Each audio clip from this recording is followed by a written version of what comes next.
Viral সিকল, আসলে viral সিকলটা কি এটা একটু বুঝিয়ে বলবেন। ভাইরাল সিকল হচ্ছে একটু এটা ধরে আপনার- দেখাবেন আমাকে, এটা দেখেন ভাইরাল সিকলটা, এটা আমাদের একটু এটা হচ্ছে- ক্যামেরায় একটু দর্শকদের এটা হচ্ছে জন্য। আপনার 22 ক্যারেট সোনা, ঠিক আছে? এটা হচ্ছে 22 ক্যারেট। এটা 22 ক্যারেটে, এটা 22 ক্যারেটের স্বর্ণ।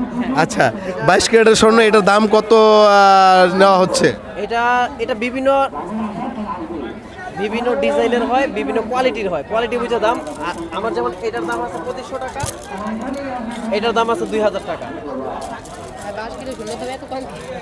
এটার দাম আছে অনলি 1400 টাকা। এই যে তিনটা আপনি সিকল বের করলেন, এটা কোনটা কোন ক্যারেটের একটু যদি বলতেন। এটা বলা যায় 22 ক্যারেট, এটা আপনার 21 ক্যারেট, এটা আপনার লোকাল গ্রেড। এটা কি বলা হয়, এটা কি বলা হয় ভাইরাল সিকল? হ্যাঁ, ভাইরাল সিক। এটা হচ্ছে আপনার এন্টিক কালার, তো Antique color? এন্টিক ও, কালার, antique এজন্য color। এটা একটু কম টানে। এটা আপনার যদিও গোল্ড কালার না, এজন্য এটা একটু চাহিদা কম, রেটটাও কম। আচ্ছা,